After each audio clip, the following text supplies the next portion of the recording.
नमस्कार दर्शक बंधु जय जगन्नाथ। पवित्र मकर संक्रांति उपलक्षे आपण मानक अनेक अनेक शुभेच्छा एवं शुभकामना।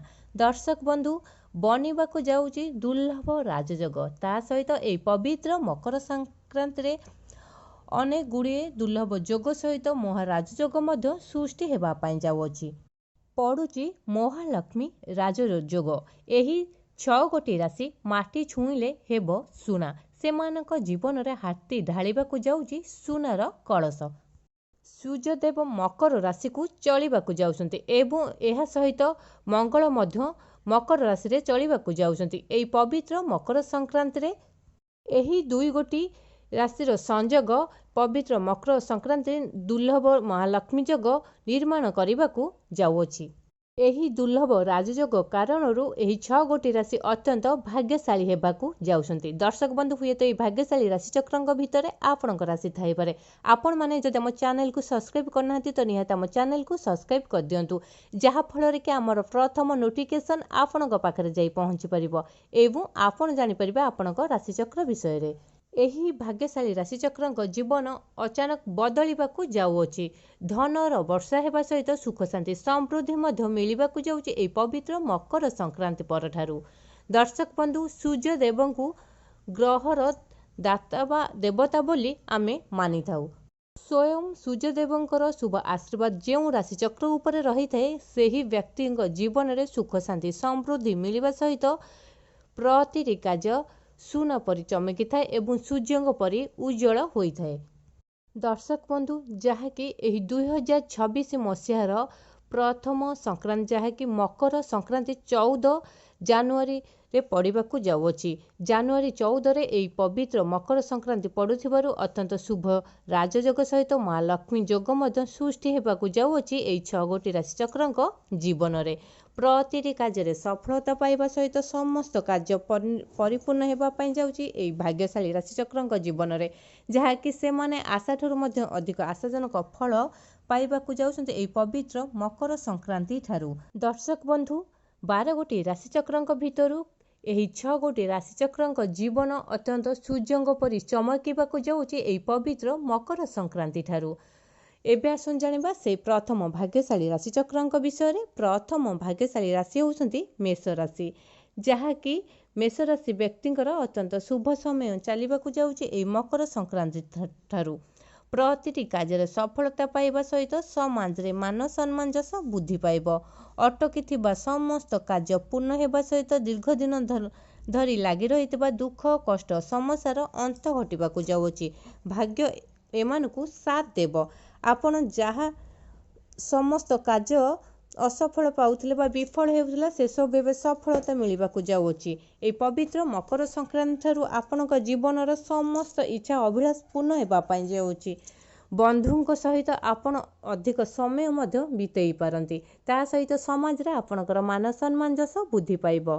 कोर्ट कचेरी माली मकदमा समस्त राय आपणक सपक्षरे जीवरु आपण मन मध्य अत्यंत प्रफुल्लित रहिबो।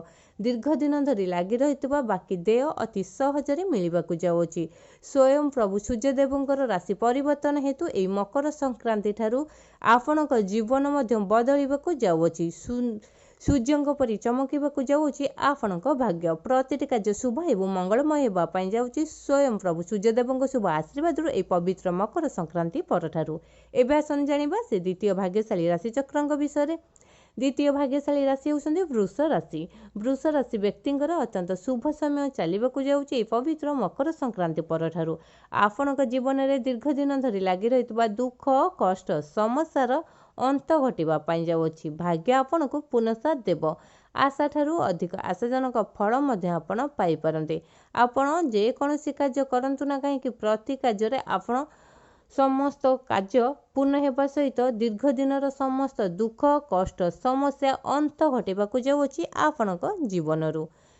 ता सहित दाम्पत्य जीवन आपणकर सुखमय हेबाकू जाउछि। आपणक परिवार रे सुख शांति समृद्धि मिलिबा सहित प्रतिटी इच्छा अभिलाष आपणकर पूर्ण हेबा पाई जाउछि। मांगलिक कार्य जोग देबा सहित कोनोसी सुना गहना किनिबार जोग मध्य बनउछि। ता सहित पौत्रिक संपत्तिरु आपण लाभवान मध्य होई पारंती। आपणक जीवन रे धनर वर्षा हेबा पाई जाउछि। ପ୍ରତିଟି କାର୍ଯ୍ୟ ସୂର୍ଯ୍ୟଙ୍କ ପରି ଚମକିବାକୁ ଯାଉଛି ଏହି ପବିତ୍ର ମକର ସଂକ୍ରାନ୍ତି ପରଠାରୁ ସ୍ୱୟଂ ପ୍ରଭୁ ସୂର୍ଯ୍ୟଦେବଙ୍କ ଶୁଭ ଆଶୀର୍ବାଦରୁ। ଏବେ ଆସନ୍ତୁ ଜାଣିବା ତୃତୀୟ ଭାଗ୍ୟଶାଳୀ ରାଶିଚକ୍ରଙ୍କ ବିଷୟରେ। ତୃତୀୟ ଭାଗ୍ୟଶାଳୀ ରାଶି ହେଉଛନ୍ତି ମକର ରାଶି। ମକର ରାଶି ବ୍ୟକ୍ତିଙ୍କର ଅତ୍ୟନ୍ତ ଶୁଭ ସମୟ ଚାଲିବାକୁ ଯାଉଛି ଏହି ମକର ସଂକ୍ରାନ୍ତି ପରଠାରୁ ସ୍ୱୟଂ ପ୍ରଭୁ ସୂର୍ଯ୍ୟଦେବଙ୍କ ଶୁଭ ଆଶୀର୍ବାଦରୁ। ଆପଣଙ୍କ ଜୀବନରେ ଦୀର୍ଘଦିନ ଧରି ଲାଗି ରହିଥିବା ଦୁଃଖ କଷ୍ଟ ସମସ୍ୟାର ଅନ୍ତ ଘଟିବ। ଭାଗ୍ୟ ଆପଣଙ୍କୁ ପୁନଃସାଥ ଦେବ। ଆଶାଠାରୁ ଅଧିକ ଆଶାଜନକ ଫଳ ମଧ୍ୟ ଆପଣ ପାଇପାରନ୍ତି। ଆପଣ ଯେକୌଣସି କାର୍ଯ୍ୟ କରନ୍ତୁ ନା କାହିଁକି ନିଶ୍ଚୟ ସଫଳତା ପାଇବେ। ପରିବାରରେ ସୁଖ ଶାନ୍ତି ସମୃଦ୍ଧି ମିଳିବା ସହିତ ନୂତନ ଯାନ ଗୃହକୁ କ୍ରୟ କରିବାର ଯୋଗ ମଧ୍ୟ ବନୁଅଛି। ତା ସହିତ ଦାମ୍ପତ୍ୟ ଜୀବନ ସୁଖମୟ ହେବା ସହିତ ଆପଣଙ୍କ ଚାକିରି ପ୍ରମୋସନ ମଧ୍ୟ ହୋଇପାରେ। ପ୍ରତିଟି କାର୍ଯ୍ୟ ଆପଣଙ୍କ ଶୁଭ ହେବା ସହିତ ବିଜନେସ୍ ବାଣିଜ୍ୟରେ ଆପଣଙ୍କର ପ୍ରଚୁରରୁ ପ୍ରଚୁର ଟଙ୍କା ଇନଭେଷ୍ଟ ହେବ ଏବଂ ସମାଜରେ ଆପଣଙ୍କର ମାନ ସମ୍ମାନ ଯଶ ବୃଦ୍ଧି ପାଇବ। ସ୍ୱୟଂ ପ୍ରଭୁ ସୂର୍ଯ୍ୟଦେବଙ୍କର ରାଶି ପରିବର୍ତ୍ତନ ଏହି ମକର ସଂକ୍ରାନ୍ତି ଠାରୁ ହେଉଥିବାରୁ ସ୍ୱୟଂ ପ୍ରଭୁ ସୂର୍ଯ୍ୟଦେବଙ୍କ ଶୁଭ ଆଶୀର୍ବାଦ ଆପଣଙ୍କ ରାଶିଚକ୍ର ଉପରେ ପଡ଼ିଥିବାରୁ ପ୍ରତିଟି କାର୍ଯ୍ୟ ସୂର୍ଯ୍ୟଙ୍କ ପରି ଚମକିବାକୁ ଯାଉଅଛି। ଏବେ ଆସନ୍ତୁ ଜାଣିବା ଚତୁର୍ଥ ଭାଗ୍ୟଶାଳୀ ରାଶିଚକ୍ରଙ୍କ ବିଷୟରେ। ଚତୁର୍ଥ ଭାଗ୍ୟଶାଳୀ ରାଶି ହେଉଛନ୍ତି ଧନୁ ରାଶି। ଧନୁ ରାଶି ବ୍ୟକ୍ତିଙ୍କର ଅତ୍ୟନ୍ତ ଶୁଭ ସମୟ ଚାଲୁଥିବାରୁ ପ୍ରତିଟି କାର୍ଯ୍ୟ ଶୁଭ ଏବଂ ମଙ୍ଗଳମୟ ହେବା ପାଇଁ ଯାଉଛି ପବିତ୍ର ମକର ସଂକ୍ରାନ୍ତି ପରଠାରୁ। ଆପଣଙ୍କ ଜୀବନରେ ଦୀର୍ଘଦିନ ଧରି ଲାଗି ରହିଥିବା ଦୁଃଖ କଷ୍ଟ ସମସ୍ୟାର ଅନ୍ତ ଘଟିବା ପାଇଁ ଯାଉଅଛି। ଭାଗ୍ୟ ଆପଣଙ୍କୁ ପୁନଃସାଥ ଦେବ। ଆଶାଠାରୁ ଅଧିକ ଆଶାଜନକ ଫଳ ମଧ୍ୟ ଆପଣ ପାଇପାରନ୍ତି। ଆପଣ ଯେକୌଣସି କାର୍ଯ୍ୟ କରନ୍ତୁ ନା କାହିଁକି ପ୍ରତିଟି କାର୍ଯ୍ୟରେ ସଫଳତା ପାଇବେ। ବିଜନେସ୍ ବାଣିଜ୍ୟରେ ପ୍ରଚୁରରୁ ପ୍ରଚୁର ଟଙ୍କା ଇନଭେଷ୍ଟ କରିବା ସହିତ ସମାଜରେ ଆପଣଙ୍କର ମାନ ସମ୍ମାନ ଯଶ ବୃଦ୍ଧି ପାଇବ। ଚାକିରି କ୍ଷେତ୍ରରେ ଆପଣଙ୍କର ପ୍ରମୋସନ ହୋଇପାରେ। ଶିକ୍ଷା କ୍ଷେତ୍ରରେ ଆପଣ ଯେକୌଣସି ଏକ୍ଜାମ୍ ବା ଇଣ୍ଟରଭ୍ୟୁ ଦିଅନ୍ତୁ ନିଶ୍ଚୟ ସକ୍ସେସ୍ ପାଇବେ। ତା ସହିତ ଆପଣଙ୍କର ବିଦେଶ ଯାତ୍ରା କରିବାର ଯୋଗ ମଧ୍ୟ ବନୁଅଛି। ପ୍ରତିଟି କାର୍ଯ୍ୟ ଶୁଭ ଏବଂ ମଙ୍ଗଳମୟ ହେବା ପାଇଁ ଯାଉଛି ସ୍ୱୟଂ ପ୍ରଭୁ ସୂର୍ଯ୍ୟଦେବଙ୍କ ଶୁଭ ଆଶୀର୍ବାଦରୁ ଏବଂ ସୂର୍ଯ୍ୟଙ୍କ ପରି ଚମକାଇବାକୁ ଯାଉଛି ଆପଣଙ୍କ ଜୀବନ ଏହି ମକର ସଂକ୍ରାନ୍ତି ପରଠାରୁ।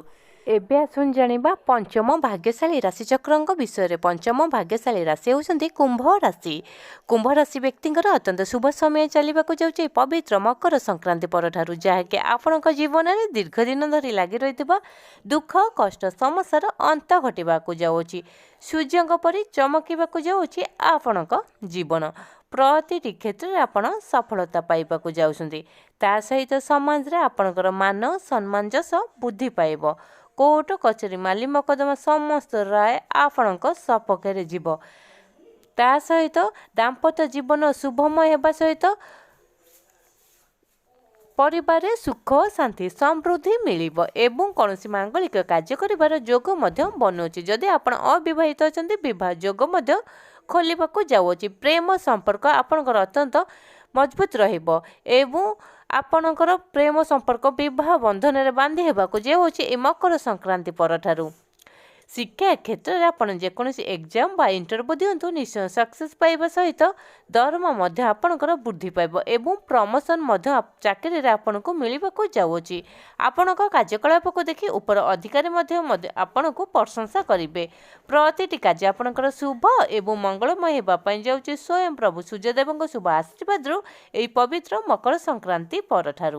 ଜାଣିବା ଷଷ୍ଠ ଭାଗ୍ୟଶାଳୀ ରାଶିଚକ୍ରଙ୍କ ବିଷୟରେ। ଷଷ୍ଠ ଭାଗ୍ୟଶାଳୀ ରାଶି ହେଉଛନ୍ତି ମୀନ ରାଶି। ମୀନ ରାଶି ବ୍ୟକ୍ତିଙ୍କର ଅତ୍ୟନ୍ତ ଶୁଭ ସମୟ ଚାଲିବାକୁ ଯାଉଛି ଏହି ପବିତ୍ର ମକର ସଂକ୍ରାନ୍ତି ପରଠାରୁ, ଯାହାକି ସୂର୍ଯ୍ୟଦେବଙ୍କ ରାଶି ପରିବର୍ତ୍ତନ ଘଟିବା ସହିତ ସ୍ୱୟଂ ପ୍ରଭୁ ସୂର୍ଯ୍ୟଦେବଙ୍କର ଶୁଭ ଆଶୀର୍ବାଦ ଆପଣଙ୍କ କୁଣ୍ଡଳୀରେ ପଡ଼ିଥିବାରୁ ସୂର୍ଯ୍ୟଙ୍କ ପରି ଚମକିବାକୁ ଯାଉଛି ଆପଣଙ୍କ ଜୀବନ। ପ୍ରତିଟି କ୍ଷେତ୍ରରେ ସଫଳତା ପାଇବାକୁ ଯାଉଛନ୍ତି। କୋର୍ଟ କଚେରୀ ମାଲି ମକଦ୍ଦମା ସମସ୍ତ ରାୟ ଆପଣଙ୍କ ସପକ୍ଷରେ ଯିବ, ଯାହାଫଳରେ କି ଆପଣଙ୍କ ମନ ମଧ୍ୟ ଅତ୍ୟନ୍ତ ପ୍ରଫୁଲ୍ଲିତ ରହିବ। ବାକି ଦେୟ ଅତି ସହଜରେ ଆପଣଙ୍କୁ ମିଳିବାକୁ ଯାଉଅଛି। ବିଜନେସ୍ ବାଣିଜ୍ୟରେ ପ୍ରଚୁରରୁ ପ୍ରଚୁର ଟଙ୍କା ଇନଭେଷ୍ଟ କରିବା ସହିତ ଆପଣ ନୂତନ ବିଜନେସ୍ ମଧ୍ୟ ଆରମ୍ଭ କରିପାରନ୍ତି। ଏହି ପବିତ୍ର ମକର ସଂକ୍ରାନ୍ତି ପରଠାରୁ ଆପଣଙ୍କର ବିଦେଶ ଯାତ୍ରା ଯିବାର ଯୋଗ ମଧ୍ୟ ବନୁଛି। ତା ସହିତ ପୈତୃକ ସମ୍ପତ୍ତିରୁ ଆପଣ ଲାଭବାନ ହୋଇପାରନ୍ତି। ଆପଣ ଯେକୌଣସି କାର୍ଯ୍ୟ ଆରମ୍ଭ କରନ୍ତୁ ନା କାହିଁକି ନିଶ୍ଚୟ ସଫଳତା ପାଇବେ ଏବଂ ଆପଣଙ୍କର ଅଟକିଥିବା ସମସ୍ତ ଦୁଃଖ କଷ୍ଟ ସମସ୍ୟାର ଅନ୍ତ ଘଟିବାକୁ ଯାଉଅଛି। କୋର୍ଟ କଚେରୀ ମାଲି ମକଦ୍ଦମା ସମସ୍ତ ରାୟ ଆପଣଙ୍କ ସପକ୍ଷରେ ଯିବ। ତା ସହିତ ଆପଣଙ୍କ ମନ ମଧ୍ୟ ଅତ୍ୟନ୍ତ ପ୍ରଫୁଲ୍ଲିତ ରହିବ। ସ୍ୱାସ୍ଥ୍ୟାବସ୍ଥାରେ ନୂତନ ପରିବର୍ତ୍ତନ ଦେଖାଦେବ। ଶିକ୍ଷା କ୍ଷେତ୍ରରେ ଆପଣ ଯେକୌଣସି ଏକ୍ଜାମ୍ ବା ଇଣ୍ଟରଭ୍ୟୁ ଦିଅନ୍ତୁ ନା କାହିଁକି ନିଶ୍ଚୟ ସକ୍ସେସ୍ ପାଇବେ। ଆପଣ ଯଦି ଅବିବାହିତ ଅଛନ୍ତି ତ ବିବାହ ଯୋଗ ମଧ୍ୟ ଆପଣଙ୍କର ଖୋଲିବାକୁ ଯାଉଛି। ଆପଣଙ୍କ ପରିବାରରେ ସୁଖ ଶାନ୍ତି ସମୃଦ୍ଧି ମିଳିବ ଏବଂ ଖୁସିରେ ମଧ୍ୟ ଆପଣ ଆପଣଙ୍କ ପରିବାର ଜୀବନଯାପନ କରିବେ। ତା ସହିତ ଆପଣଙ୍କ ପରିବାରରେ କୌଣସି ମାଙ୍ଗଳିକ କାର୍ଯ୍ୟ କରିବାର ଯୋଗ ମଧ୍ୟ ବନୁଅଛି।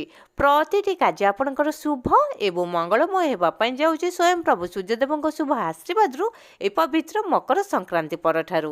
ତ ଦର୍ଶକ ବନ୍ଧୁ, ଏହିସବୁ ଥିଲା ଭାଗ୍ୟଶାଳୀ ରାଶିଚକ୍ରଙ୍କର ଭାଗ୍ୟଫଳ, ଯାହାକି ସ୍ୱୟଂ ପ୍ରଭୁ ସୂର୍ଯ୍ୟଦେବଙ୍କର ଶୁଭ ଆଶୀର୍ବାଦ ଏହି 6 ରାଶିଚକ୍ରଙ୍କ କୁଣ୍ଡଳୀରେ ପଡ଼ିଥିବାରୁ ମକର ସଂକ୍ରାନ୍ତି ପରଠାରୁ ଏମାନଙ୍କ ଭାଗ୍ୟ ସୂର୍ଯ୍ୟଙ୍କ ପରି ଚମକିବାକୁ ଯାଉଅଛି। ପ୍ରତିଟି କ୍ଷେତ୍ରରେ ସଫଳତା ପାଇବେ। ତା ସହିତ ସମାଜରେ ମାନ ସମ୍ମାନଯଶ ବୃଦ୍ଧି ପାଇବ ଏବଂ ଏମାନଙ୍କ ଜୀବନର ଦୁଃଖ କଷ୍ଟ ସମସ୍ୟାର ଅନ୍ତ ଘଟିବାକୁ ଯାଉଅଛି। ତ ଆପଣମାନଙ୍କୁ ଆମ ଭିଡ଼ିଓଟି କେମିତି ଲାଗିଲା ତ ନିହାତି କମେଣ୍ଟ ବକ୍ସରେ ଜୟ ପ୍ରଭୁ ସୂର୍ଯ୍ୟଦେବ ଲେଖି ଜଣାଇବା ସହିତ ଭିଡ଼ିଓଟିକୁ ଲାଇକ୍ କରନ୍ତୁ, ସେୟାର କରନ୍ତୁ ଏବଂ ଚ୍ୟାନେଲଟିକୁ ସବସ୍କ୍ରାଇବ୍ କରନ୍ତୁ।